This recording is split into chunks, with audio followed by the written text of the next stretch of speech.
सब अब मेरा परिवार, तभी तो सब मोदी को चुनते। हर जवान और हर किसान को भारत के माथे का तिलक बनाया। कौशल विकास और साक्षरता से हर युवा को आत्मनिर्भर बनाया। विश्व के शिखर पे आया भारत, सफल विदेशी नीतियों से चमकाया भारत। मेरा परिवार, हकीकत मेरा परिवार, मोदी को अब की बार, सब मोदी, अब की बार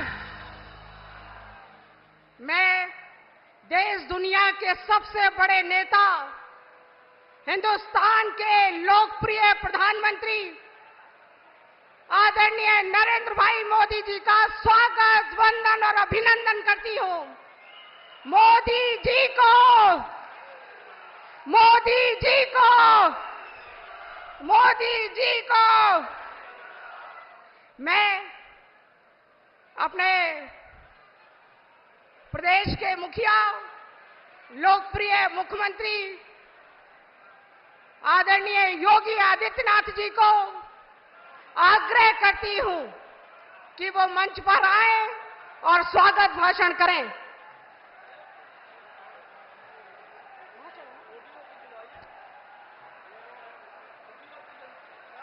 प्रधानमंत्री जी को अलीगढ़ का ओडीओपी भेंट कर उनका स्वागत करें। आदरणीय प्रदेश के मुखिया, लोकप्रिय मुख्यमंत्री आदरणीय योगी आदित्यनाथ जी देश दुनिया के सबसे बड़े नेता का अभिनंदन, वंदन और स्वागत कर रहे हैं। मोदी जी को, मोदी जी को, मोदी जी को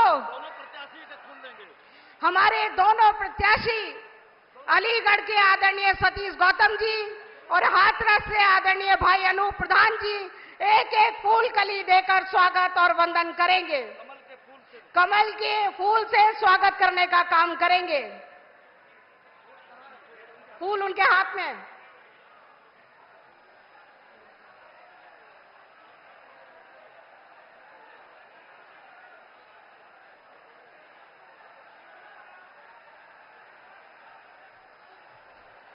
हमारे दोनों लोकप्रिय प्रत्याशी आदरणीय भाई सतीश गौतम जी, आदरणीय भाई अनूप प्रधान जी कमल के कली के साथ लोकप्रिय प्रधानमंत्री जी का स्वागत, वंदन और अभिनंदन करेंगे। माननीय प्रधानमंत्री जी का स्वागत एक बार जोरदार तालियों से खड़े होकर उनका अभिनंदन और वंदन करेंगे। एक बार जोरदार तालियों से इस देश दुनिया के लोकप्रिय नेता आदरणीय नरेंद्र भाई मोदी जी का स्वागत करेंगे।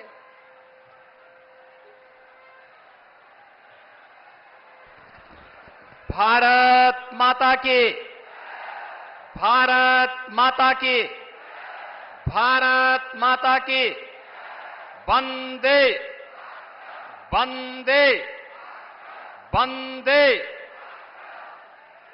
बहनों और भाइयों, देश की इस पौराणिक और ऐतिहासिक नगरी अलीगढ़ में देश के यशस्वी प्रधानमंत्री और दुनिया के सबसे लोकप्रिय राजनेता आदरणीय श्री नरेंद्र मोदी जी हम सब के बीच में अपना योग्य मार्गदर्शन देने के लिए यहां पर उपस्थित हुए हैं। मैं अलीगढ़ और हाथरस की जनता जनार्दन की ओर से आदरणीय प्रधानमंत्री जी का हृदय से स्वागत करता हूं, अभिनंदन करता हूं।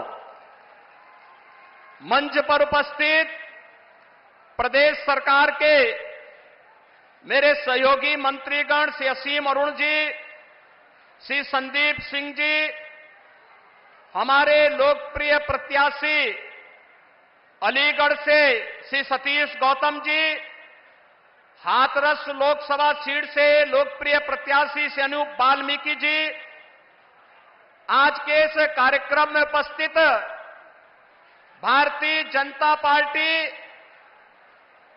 राष्ट्रीय लोकदल और सहयोगी दलों के सभी पदाधिकारीगण, सभी माननीय जनप्रतिनिधिगण और भारी संख्या में उपस्थित सभी बहनों और भाइयों, आप सबकी ओर से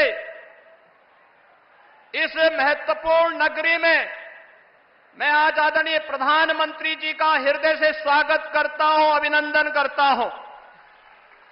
बहनों और भाइयों, लोकसभा चुनाव के पहले चरण का चुनाव संपन्न हुआ।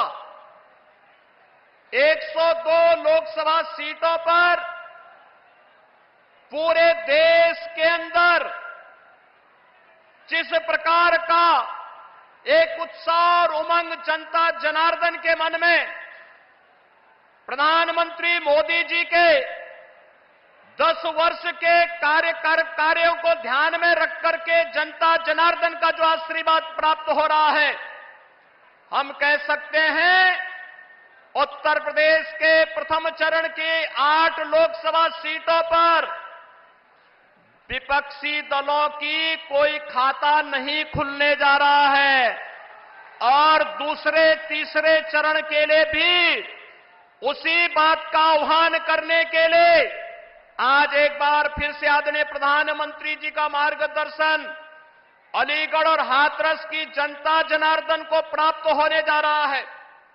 बहनों और भाइयों, विकास और विरासत और गरीब कल्याण की जिन योजनाओं को पिछले 10 वर्ष के अंदर इस देश ने मूर्त रूप लेते हुए देखा है, वह अभूतपूर्व है, अभिनंदनीय है और भारत को विकसित भारत के रूप में स्थापित करने के लिए एक महत्वपूर्ण आधार स्तंभ के रूप में हम सबको प्राप्त हुआ है। इस सब के प्रति कृतज्ञता ज्ञापित करने का एक अवसर लोकसभा चुनाव 2024 हम सबको प्राप्त हुआ है।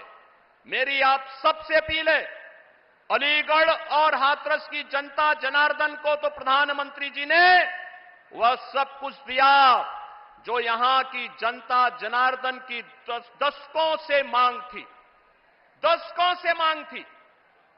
जो लोग कभी इस बात के लिए नहीं सोचते थे कि यहां पर भी इस प्रकार के कार्य हो पाएंगे, उन सभी लोगों की अपेक्षाओं पर खरा उतरते हुए याद करिए, महान स्वतंत्रता संग्राम सेनानी राजा महेंद्र प्रताप सिंह के नाम पर विश्वविद्यालय की स्थापना के लिए आदरणीय प्रधानमंत्री जी स्वयं आए थे। अब विश्वविद्यालय बनकर के तैयार होकर के सत्र भी प्रारंभ कर चुका है। डिफेंस कॉरिडोर इसी अलीगढ़ को प्राप्त हुआ है। और बहनों और भाइयों, आपने अयोध्या देखी होगी, रामनवमी के अंदर भगवान राम का सूर्य तिलक 500 वर्षों का इंतजार समाप्त करने और इस अद्भुत अलौकिक अवसर का आप सबको आनंद और गौरव प्रदान करने वाले आदरणीय प्रधानमंत्री जी हम सबके सामने है, पास से और वर्तमान में खड़े हैं। और मैं इस अवसर पर आप सबसे अपील करूंगा, बहनों और भाइयों, जिन सपा बसपा कांग्रेस के लोगों ने आपको विकास से वंचित रखा, आपकी आस्था के साथ खिलवाड़ किया, आपकी सुरक्षा को सेंध लगाने का प्रयास किया, अब अवसर आ गया है चुनाव के माध्यम से उनकी किस्मत पर अलीगढ़ का ताला लगा करके तीसरी बार प्रधानमंत्री मोदी जी को देश की सत्ता सौंपे। भारत दुनिया की एक बड़ी ताकत बनेगा और बड़ी ताकत बनाने के लिए, आत्मनिर्भर भारत बनाने के लिए, विकसित भारत बनाने के लिए आदरणीय प्रधानमंत्री जी के साथ देश भर का जो स्वर जुड़ रहा है, उस स्वर के साथ हम भी उस स्वर के साथ अपना स्वर मिलाएंगे। वह स्वर है फिर एक बार, फिर एक बार, फिर एक बार, अब की बार, अब की बार। आप सभी लोग इस विश्वास के साथ आप सबसे अपील करूंगा, अलीगढ़ से भारतीय जनता पार्टी ने पुनः सतीश गौतम को अपना प्रत्याशी बनाकर के आपके बीच उतारा है और अनूप प्रधान हाथरस से भारतीय जनता पार्टी के प्रत्याशी के रूप में आपके बीच में है। आदरणीय प्रधानमंत्री जी के प्रतिनिधि के रूप में कमल चुनाव चिन्ह के साथ आपके बीच में है। आप सबसे मेरी अपील होगी, हमें कमल चुनाव चिन्ह देखना है और मोदी जी के 10 वर्ष के कार्यों के प्रति कृतज्ञता ज्ञापित करने का जो एक अवसर हम सबको प्राप्त हो रहा है, इस रूप में हम लोग चुनाव जिता करके भारतीय जनता पार्टी और सहयोगी दलों को विजयी बना करके भेजेंगे। इस विश्वास के साथ मैं एक बार फिर से आदरणीय प्रधानमंत्री जी का हृदय से स्वागत करता हूं, अभिनंदन करता हूं। धन्यवाद। जय जय श्री राम। बहुत धन्यवाद और आभार लोकप्रिय मुख्यमंत्री आदरणीय योगी आदित्यनाथ जी।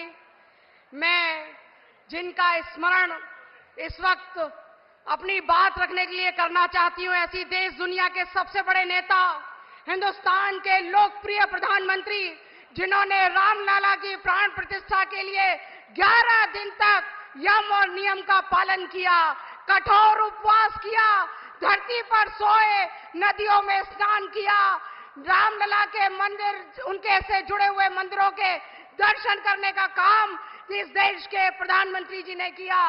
मैं उनसे निवेदन पूर्वक, आग्रह पूर्वक, विनम्रता पूर्वक उनसे निवेदन करती हूं कि वो आए और अपनी बात इस जनता जनार्दन के सामने रखें।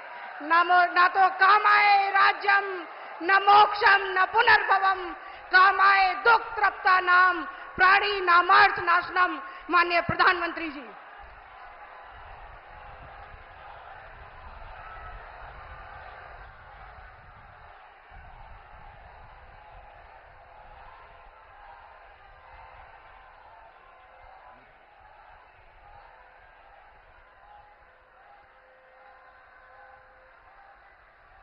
भारत माता की, भारत माता की, भारत माता की। राधे राधे।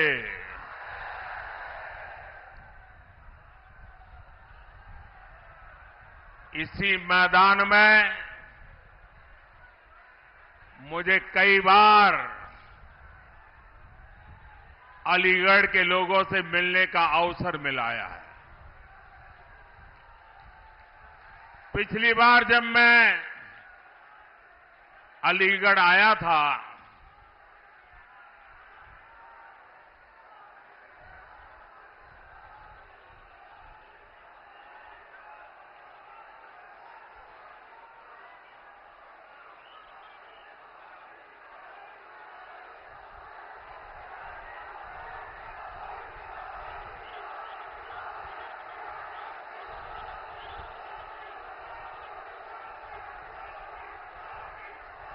आपका मन भर जाए फिर मैं बोलना शुरू करूं।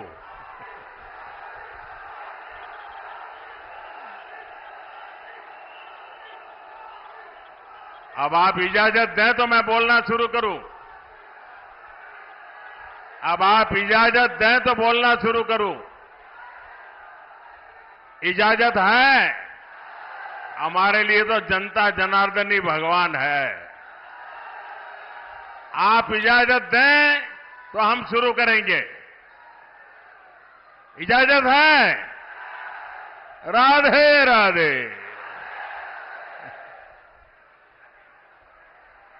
मैं पहले भी अलीगढ़ आया हूं और पिछली बार जब मैं अलीगढ़ आया था तब मैंने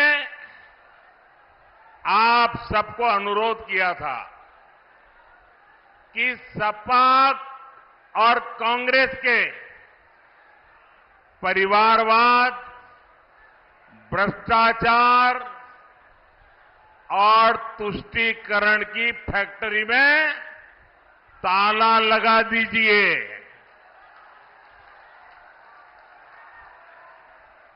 याद है ना? और आपने ऐसा मजबूत ताला लगाया ऐसा मजबूत ताला लगाया कि दोनों शहजादों को आज तक इसकी चाबी नहीं मिल रही है।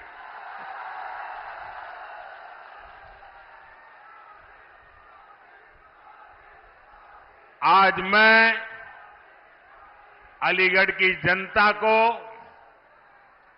हाथरस के मेरे भाई बहनों को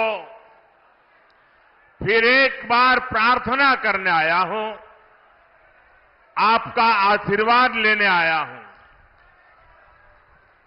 और मेरी आपसे प्रार्थना यह है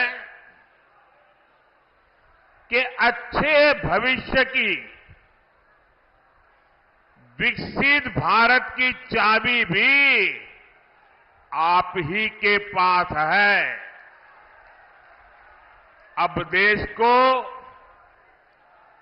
गरीबी से पूरी तरह से मुक्त करने का समय आ गया है। अब देश को भ्रष्टाचार से पूरी तरह मुक्त कराने का समय आ गया है। अब देश को परिवारवादी राजनीति से मुक्त कराने का समय आ गया है। और इसके लिए जरूरी है फिर एक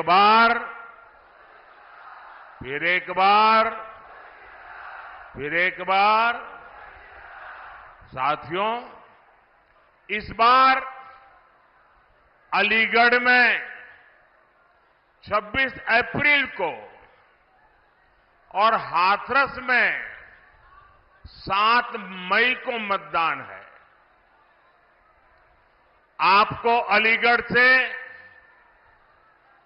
मेरे छोटे भाई सतीश गौतम जी को और हाथरस से मेरे अनन्य साथी अनूप वाल्मीकि जी को भारी मतों से जिताना। और इसके लिए मुझे आपके आशीर्वाद चाहिए। और आप भले यहां वोट हमारे सतीश जी को देंगे होंगे या अनूप जी को देते होंगे, लेकिन ये पक्का मानिए, जब कमल के निशान पर बटन दबाएंगे ना, तो मोदी को सीधा आपका वोट मिल जाएगा। तो मैं ये वोट मोदी के लिए मांगने के लिए आया हूं। आपका आशीर्वाद मिलेगा, आपका आशीर्वाद मिलेगा, भरपूर मिलेगा। अच्छा, हमें एक और बात भी याद रखनी होगी। एक तरफ फसल की कटाई का समय है, शादी ब्याह का भी समय है, और गर्मी तो पूछो मत, है, सब कुछ है। लेकिन भाइयों बहनों, देश से तो बड़ा कुछ नहीं होता ना। देश से बड़ा कुछ होता है। देश का इतना बड़ा महत्वपूर्ण चुनाव है, हमें सारे काम छोड़ करके वोट करना चाहिए कि नहीं करना चाहिए? सुबह सुबह वोट करना बहुत जरूरी है। करोगे? धूप निकलने से पहले वोट हो जाए, जलपान से पहले मतदान हो जाए। आपके एक एक वोट का बहुत महत्व है। अब आप देखिए, पहले आए दिन बॉर्डर पर बम गोले चलते थे, गोलियां चलती थी, और आए दिन हमारे वीर सपूत शहीद होते थे। तिरंगे में लिपट करके उनका शरीर घर लौटता था। आज ये सब बंद हो गया कि नहीं हो गया? सबकी बोलती बंद हो गई कि नहीं हो गई? उनकी तोप और बंदूक बारूद सब बिक गए कि नहीं बिक गए? पहले आए दिन आतंकी बम फोड़ते थे, सीरियल ब्लास्ट होते थे। अयोध्या को नहीं छोड़ा, काशी को नहीं छोड़ा, हर बड़े शहर में आए दिन बम धमाका। अब सीरियल बम धमाकों पर भी अब फुल स्टॉप लग गया है कि नहीं लग गया है? और जो फर्स्ट टाइम वोटर है ना, उनको शायद याद नहीं होगा। तब वो 5 साल, 7 साल, 8 साल, 10 साल के होंगे। जरा याद कीजिए, आपके परिवार में पूछिए, उस समय अखबारों में, टीवी पर एडवर्टाइजमेंट आता था। और एडवर्टाइजमेंट क्या होता है कि कहीं पर भी कोई लावारिस चीज दिखाई दे तो उसके दूर रहना, उससे छूना मत। कहीं बैग दिखाई दे, कहीं कुकर दिखाई दे, कहीं टिफिन का बॉक्स दिखाई दे, उधर पास मत जाना, तुरंत पुलिस को जानकारी देना। ये आए दिन सूचना दी जाती थी। एयरपोर्ट पे जाओ तो इसका अनाउंसमेंट होता था, रेलवे स्टेशन पर जाओ उसका अनाउंसमेंट होता था, बस स्टेशन पर जाओ अनाउंसमेंट होता था कि लावारिस चीजों को हाथ में लगाओ। इन मेरे फर्स्ट टाइम वोटर है ना, तब बहुत छोटे थे, उनको मालूम नहीं होगा। ये सरकार लगातार बोलती थी, सूचना देती थी। क्यों? क्योंकि इन लावारिस चीजों में बम रखे जाते थे और कोई निर्दोष व्यक्ति उसको हाथ लगाता था, वो मौत के घाट उतर जाता था। भाइयों बहनों, ये मोदी योगी का कमाल है। ये सारा बंद हो गया। हुआ कि नहीं हुआ? शांति मिली कि नहीं मिली? और जब शांति मिलती है तो सुरक्षा मिलती है तो विकास होता है कि नहीं होता है? पहले आर्टिकल 370 के नाम पर जम्मू कश्मीर में अलगाववादी शान से जीते थे और हमारे फौजियों पर पत्थर चलाते थे। अब इन सब पर फुल स्टॉप लग गया कि नहीं लग गया? लग गया कि नहीं लग गया? पहले अलीगढ़ में भी आए दिन कर्फ्यू लगता था। अगल बगल के लोगों को अलीगढ़ आना है तो फोन करके पूछते थे, भाई शांति है ना, मैं आऊं तो चलेगा ना? शादी की तारीख तय करनी हो तो पूछते थे, यार कहीं दंगा हो जाए, ऐसे इलाके में शादी नहीं करेंगे, कहीं और करेंगे। ये हाल था कि नहीं था? ये गया कि नहीं गया? ये योगी जी ने करके दिया है आपको। साथियों, दंगे, हत्या, गैंग वॉर, फिरौती, ये सब तो सपा सरकार का ट्रेडमार्क ही था। यही उनकी पहचान थी और उनकी राजनीति भी उसी से चलती थी। एक समय था जब हमारी बहन बेटियां घर से बाहर निकल नहीं पाती थी। योगी जी की सरकार में अपराधियों की हिम्मत नहीं है कि वो नागरिकों का अमन चैन बिगाड़े। साथियों, कांग्रेस, सपा जैसी पार्टियों ने हमेशा तुष्टीकरण की राजनीति की और मुसलमानों के राजनीतिक, सामाजिक आर्थिक उत्थान के लिए कभी कुछ नहीं किया। और जब मैं पसमानदा मुसलमानों की मुसीबत की चर्चा करता हूं तो इनके बाल खड़े हो जाते हैं, क्योंकि ये ऊपर के लोगों ने मलाई खाई है और ये पसमानदा मुसलमानों को भी उसी हालत में जीने के लिए इन लोगों ने मजबूर कर दिया है। साथियों, इसी क्षेत्र में 3 तलाक से पीड़ित कितनी ही बेटियों का जीवन तबाह हो गया था। और सिर्फ बेटियों का नहीं, और 3 तलाक के कारण मुसीबत में आई उस बेटी, उसके पिता, भाई, परिवार सब परेशान हो जाते थे। अब मोदी ने 3 तलाक के खिलाफ कानून बनाकर उनका जीवन भी सुरक्षित किया है।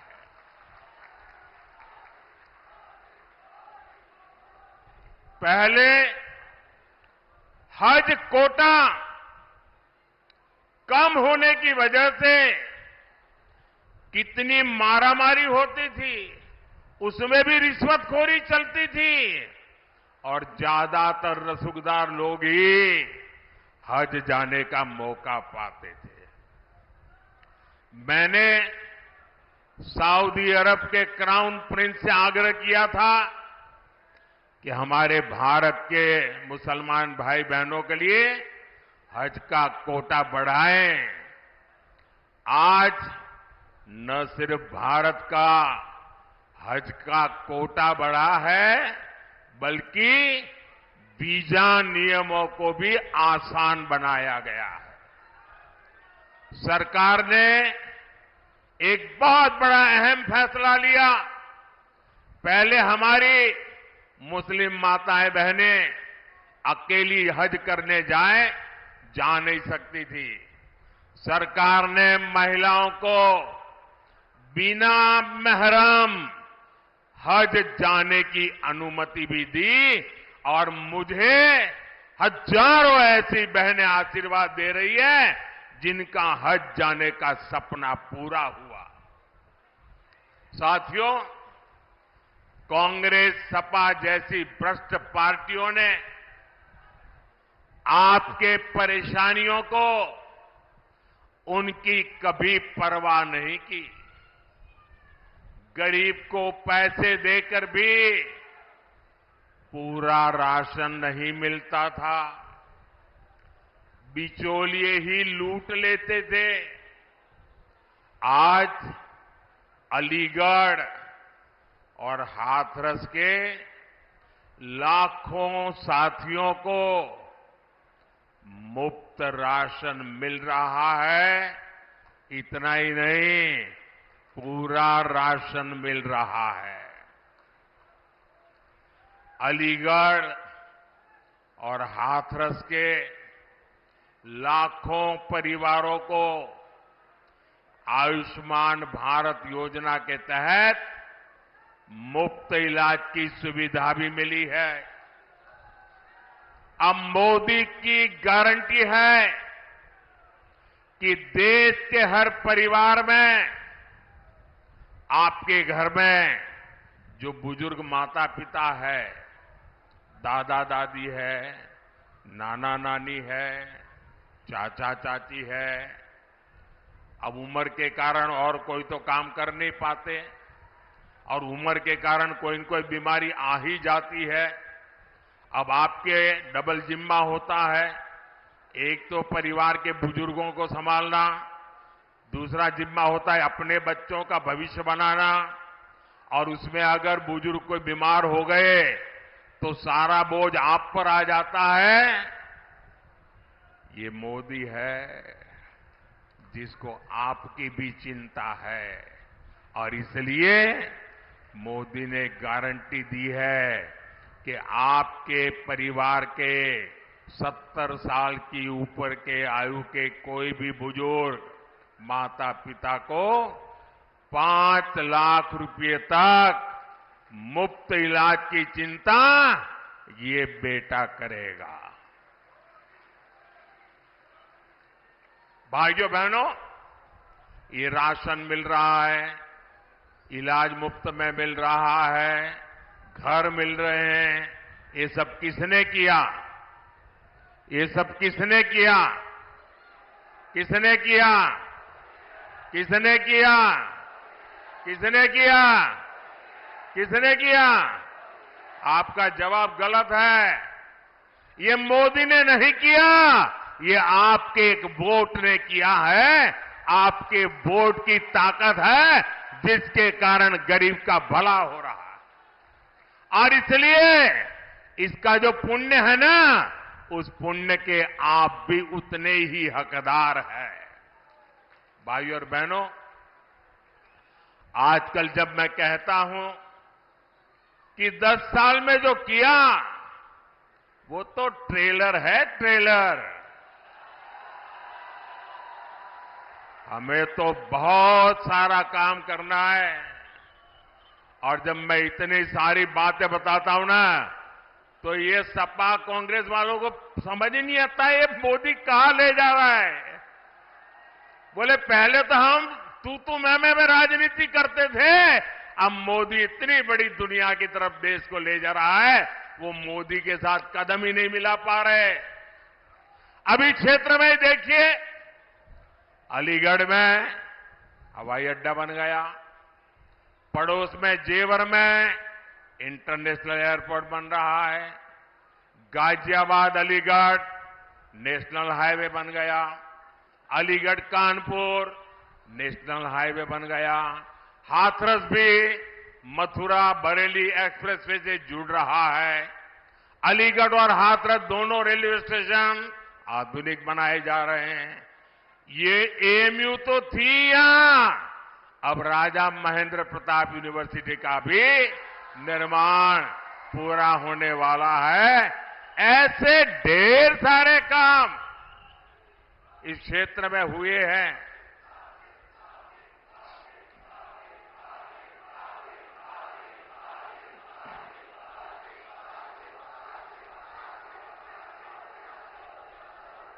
अब आप मुझे बताइए, इतने सारे काम हो जाए तो किसी को भी आराम करने का मन कर जाए कि न कर जाए?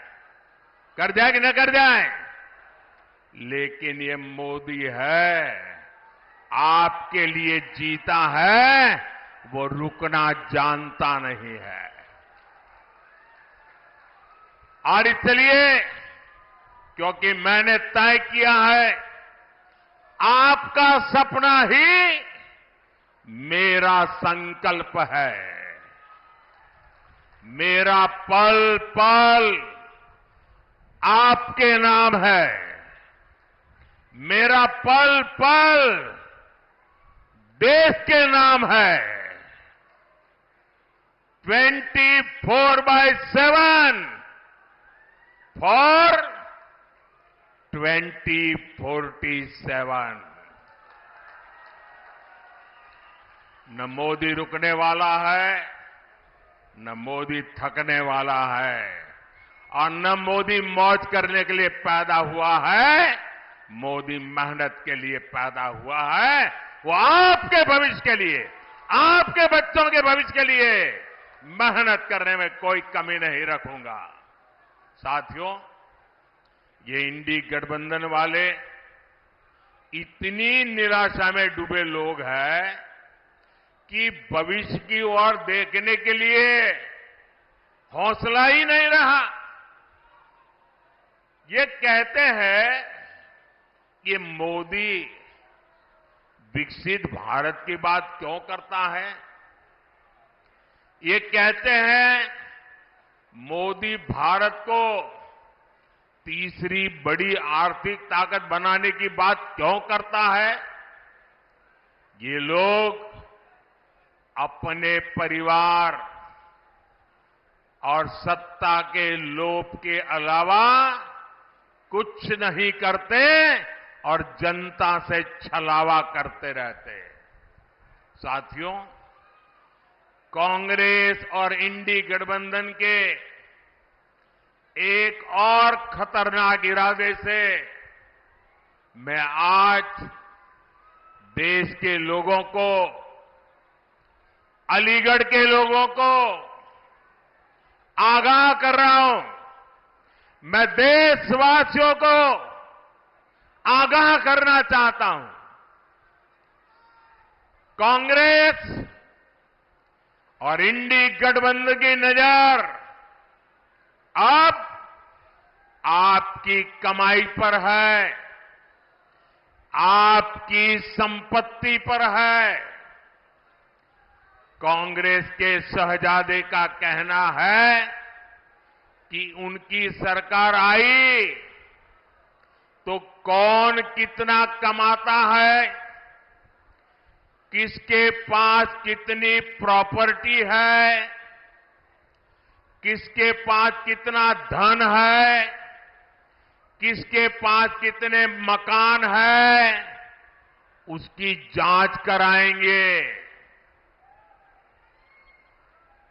इतना ही नहीं, वो आगे कहते हैं कि ये जो संपत्ति है उनको सरकार अपने कब्जे में लेकर उसको सबको बांट देगी, ये कहते हैं।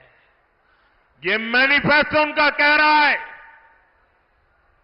भाइयों बहनों, आप सोचिए, हमारी माताओं बहनों के पास सोना होता है। ये सोना अवसरों पर सिर्फ शरीर पर पहन करके प्रभाव पैदा करने के लिए नहीं होता है। हमारे देश में माताओं बहनों के पास जो सोना होता है, कितना ही कम क्यों न हो, वो स्त्री धन होता है, पवित्र माना जाता है, कानून भी उसकी रक्षा करता है। अब इनकी नजर कानून बदलकर हमारी माताओं बहनों की संपत्ति छीनने का भी खेल खेला जा रहा है। उनका मंगलसूत्र, उस पर उन लोगों की नजर है। माताओं बहनों का सोना चुराने का इरादा। इतना ही नहीं, वो सर्वे करना चाहते हैं कि जो नौकरी पेशा वर्ग है, जो कर्मचारी है, उन्होंने अपनी बच्चों की पढ़ाई के लिए, बच्चों की शादी के लिए जो एफडी की है, फिक्स डिपॉजिट की है, किसकी कितनी सैलरी और कितनी एफडी है, उसकी भी जांच होगी। किसके पास एक वाहन है, किसके पास 2 वाहन है, उसकी भी जांच होगी। यानी किसके पास कितनी जमीन है, उसकी भी जांच होगी। व्हीकल कितने हैं, उसकी जांच होगी। कांग्रेस इसका सर्वे कराएगी और फिर कांग्रेस कब्जा करेगी। सरकार के नाम पर कब्जा करके आपकी संपत्ति को छीन करके बांटने की बात कर रही है। कांग्रेस यहां तक जाएगी, अगर आपका गांव में पुराना पैतृक घर है, बच्चों के भविष्य के लिए आपने शहर में मानो छोटा फ्लैट ले लिया, और अगर पता चला कि आपका गांव में भी एक घर है, तो 2 में से 1 छीन लेंगे कि आपको 2 की जरूरत नहीं है, जिसको नहीं उसको दे देंगे। कांग्रेस के लोग कहेंगे कि आपके पास गांव में एक घर तो पहले से ही है। ये माओवादी सोच है, ये कम्युनिस्टों की सोच है। ऐसा करके कितने ही देशों को वो पहले बर्बाद कर चुके हैं। अब यही नीति ये कांग्रेस पार्टी और इंडिया अलायंस भारत में लागू करना चाहती है। आपकी मेहनत की कमाई, आपकी संपत्ति पर कांग्रेस अपना पंजा मारना चाहती है। आपका स्त्री धन लूटना चाहती है। माताओं बहनों का मंगल सूत्र अब सलामत नहीं रहेगा, ये कांग्रेस ने कहा है। इन परिवारवादी लोगों ने देश के लोगों को लूटकर अपना इतना साम्राज्य बना लिया है। आज तक इन्होंने अपनी अकूट संपत्ति से देश के किसी गरीब को कुछ नहीं दिया। अब इनकी नजर देश के लोगों की संपत्ति पर पड़ गई है। साथियों, जनता के धन को लूटना, देश की संपत्ति को लूटने कांग्रेस अपना जन्मसिद्ध अधिकार समझती है। आपको याद होगा, देश आजाद हुआ तब से सेना की हर खरीद में घोटाले करने वाली कांग्रेस कभी भी यहां डिफेंस कॉरिडोर नहीं बनवा सकती।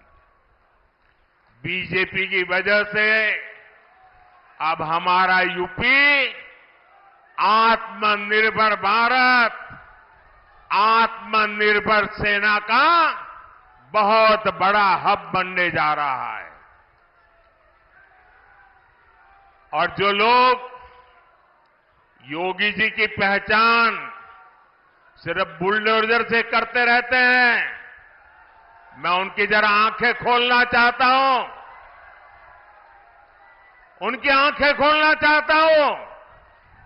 उत्तर प्रदेश में आजादी के बाद जितना औद्योगिक विकास नहीं हुआ, वो अकेले योगी जी के कालखंड में हुआ है। वन डिस्ट्रिक्ट वन प्रोडक्ट का उनका मिशन आज पूरे देश में नई इज्जत बना रहा है।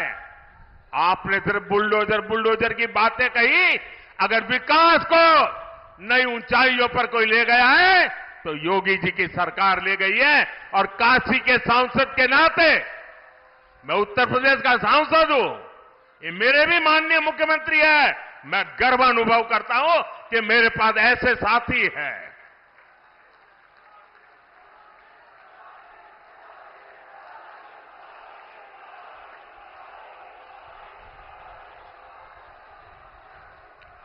कुछ दिन पहले ही हमने ब्रह्मोस मिसाइल की पहली खेप फिलीपींस को निर्यात की है। आने वाले दिनों में ये घातक ब्रह्मोस, ये मिसाइल भी हमारे यूपी में बनेगी। अलीगढ़ में डिफेंस कॉरिडोर में आपको गर्व होता है कि नहीं होता है? ब्रह्मोस मिसाइल बने यहां, कौन होगा जिसको गर्व नहीं होगा भाइयों? साथियों, डिफेंस कॉरिडोर के साथ ही इस क्षेत्र के पास डेडिकेटेड फ्रेट कॉरिडोर की भी ताकत है। मालगाड़ियों के लिए जो अलग रूट बनाया गया है, इससे यहां दूसरे उद्योगों को भी बहुत ज्यादा फायदा होगा। अलीगढ़, हाथरस और आसपास के छोटे, लघु और कुटीर उद्योग, ये सभी विकसित भारत की ऊर्जा है। आपके काम को बढ़ावा मिले, इसलिए योगी जी की सरकार वन डिस्ट्रिक्ट वन प्रोडक्ट पर और अब पूरे देश में वन डिस्ट्रिक्ट वन प्रोडक्ट पर बल दिया जा रहा है। और अलीगढ़ के ताले हो, हाथरस की हिंग हो, मेटल उद्योग हो, गारमेंट उद्योग हो, गुलाल उद्योग हो, भाजपा सरकार हर उद्योग की ताकत बढ़ा रही है। यहां के लघु उद्योगों को मुद्रा योजना से भी बहुत मदद मिली है। मुद्रा योजना के तहत भी हम भाजपा ने 20 लाख रुपए तक का लोन देना तय किया।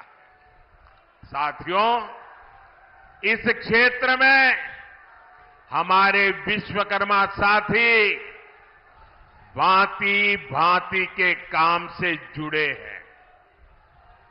कोई मूर्तिकार है, कोई पॉटरी काम करता है, कोई कपड़ा सिलता है, कोई जूते बनाता है। ऐसे मेरे सभी परिवारों के लिए 13,000 करोड़ रुपए की विशेष पीएम विश्वकर्मा योजना बनाई गई है। साथियों, मोदी की हर गारंटी का सीधा लाभार्थी गरीब है। लाभार्थी मेरा गरीब को लाभ मिलता है। मेरा दलित भाई परिवार है, मेरा पिछड़ा भाई परिवार है, और इन गारंटियों का लाभ मध्यम वर्ग को भी होता है। फैक्ट्री वाले को, दुकान वाले को, मजदूर को, गाड़ी चलाने वाले को, सबको होता है। अब जैसे अलीगढ़ और हाथरस में गरीबों के 40,000 से ज्यादा पक्के घर बन चुके हैं। इन घरों को बनाने के लिए जो सामान लगता है वो तो यहां के कारखानों से, यहां की दुकानों से ही जाता है।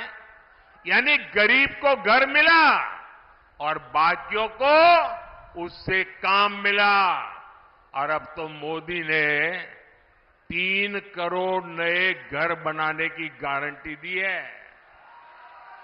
और घर बनेगा तो सीमेंट लगेगा, ईंट लगेगी, टाइल भी लगेगी, दूसरा हार्डवेयर भी लगेगा। और इतना ही नहीं, जब झुग्गी झोपड़ी में रहता है तब ताला लगता है क्या? नहीं लगता ना। और घर मिल गया तो ताला लगेगा कि नहीं लगेगा? और ताला कहां से जाएगा? ताला अलीगढ़ से जाएगा। आप कल्पना कीजिए, कितने ही गरीबों का जीवन सुधरेगा, कितना कारोबार बढ़ेगा।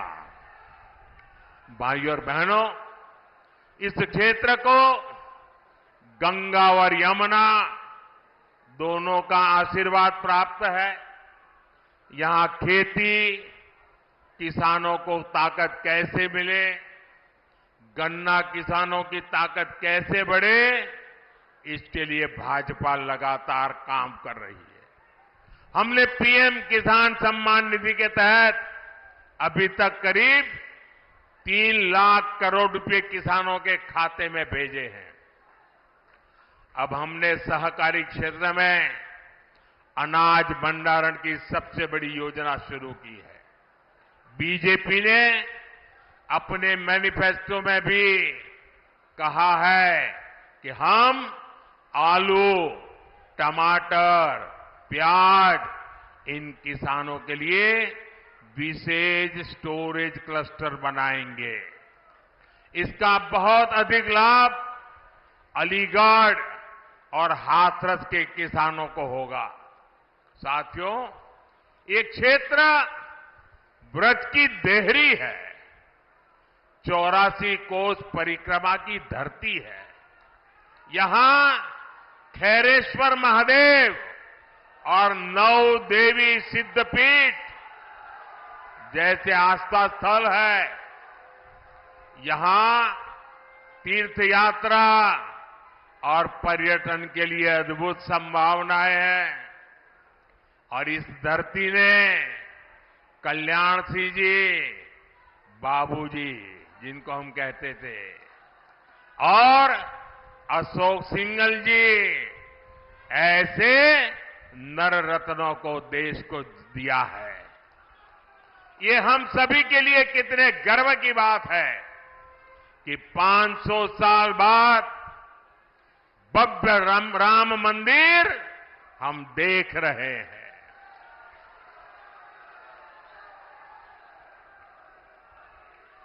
और जब भव्य राम मंदिर की बात आती है ना, तो उनकी नींद उड़ जाती है। उनको लगता है कि ये 70 साल तक हम रोक करके बैठे थे, ये मोदी क्या आ गया, इतने साल में ही कोर्ट से जजमेंट भी आ गया, मंदिर भी बनना शुरू हो गया, मंदिर बन भी गया, प्राण प्रतिष्ठा भी हो गई, रोज लाखों लोग आने भी लग गए। अब इनकी नींद उड़ गई है, मैं क्या करूं बताओ। और इसलिए इतने गुस्से में है, ये इतने गुस्से में है कि प्राण प्रतिष्ठा के निमंत्रण को ठुकरा दिया। कोई ऐसा करेगा क्या? करेगा क्या? मुझे जब प्राण प्रतिष्ठा का निमंत्रण देने आए थे ना, तो मैंने जूते निकाल करके उस निमंत्रण कार्ड को हाथ में लेकर के अपने सर पे लगाया था। मैं उसे मेरा भाग्य मानता था। भव्य राम मंदिर आज के भारत को विकसित होने का आशीर्वाद दे रहा है। साथियों, अब आपको विकसित भारत बनाने के लिए भारत में एक मजबूत सरकार बनानी है, और इसके लिए भाजपा को वोट करना है, एनडीए को वोट करना है। मेरा आपसे अनुरोध है कि आप घर घर जाइए, सभी मतदाताओं जो जाकर के इन सारे विषय घर में बैठ करके बताइए और उनसे वादा करिए कि छुट्टी हो, शादी हो, कुछ भी हो, लेकिन वोट करने जाएंगे। उनसे वादा करिए, पक्का करिए। और दूसरा काम, जब मतदान होना तो उत्सव मनाइए अपने पोलिंग बूथ में। ये लोकतंत्र का उत्सव है, आनंद उत्सव होना चाहिए। छोटी छोटी 15-15, 20-20 की टोलियां गीत गाते गाते मतदान करने के लिए जाए, और हमारे गांव वाले तो तुरंत गीत बना भी देते हैं। लोकतंत्र का जय जयकार करते हुए जाए और ऐसा उत्सव मनाए और फिर मतदान कर करके वापस लौटे। और तीसरा काम, हमें पोलिंग बूथ जीतना है। हमें एक भी पोलिंग बूथ हारना नहीं है। घर घर जाओगे, घर घर जाओगे, जरा मुझे जोर से हाथ ऊपर करके बताइए, घर घर जाओगे, घर घर जाओगे, मतदाताओं को मिलकर के बात बताओगे। दरवाजे पर पर्चा दे करके नहीं आना है, घर में जाके बैठना है, उनका पानी पीना है, उनसे 5 मिनट 10 मिनट बात करनी है। करोगे? करोगे? छोटे छोटे जुलूस निकाल करके उत्सव मनाते हुए मतदान करोगे? पहले मतदान फिर जलपान, पहले मतदान फिर जलपान। जब तक मतदान नहीं करेंगे, जलपान नहीं करेंगे, ये बात पक्की करोगे? और फिर पोलिंग बूथ जीत के दिखाओगे? पहले से रिकॉर्ड मतों से जीतोगे? पक्का जीतोगे? अच्छा, मेरा एक काम करोगे? करोगे? मेरा पर्सनल काम है, जरा हाथ ऊपर करके बताइए, करोगे? देखिए, घर घर जाना और जाकर के कहना कि अपने मोदी जी अलीगढ़ आए थे और मोदी जी ने आपको राधे राधे कहा है, राम राम कहा है। घर घर मेरा प्रणाम पहुंचा देंगे। मेरे साथ बोलिए, भारत माता की, भारत माता की, भारत माता की।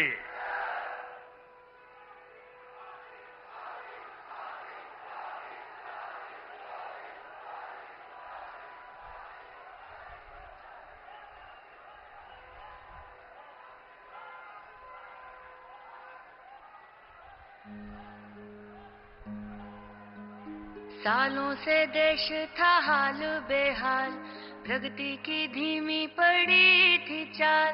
फिर देश नामों को चुनकर लाया, नामों ने भी अपना वादा निभाया। उन्नत देश जो था बस सपना, बस यही था सपना उसका अपना। चुनता रहा वो राह सही, जो जनहित में हो चुना वही। सपने नहीं हकीकत बुनते, तभी तो सब मोदी को चुनते, तभी तो सब मोदी को चुनते। भारत को ही माने अपनी माता, देश की जनता है उसका विधाता। नाम से पहले वो काम को चुनता, तभी तो उसकी हर कोई सुनता। भारतीय नारी विश्व पे भारी, और थर थर कांपे भ्रष्टाचारी।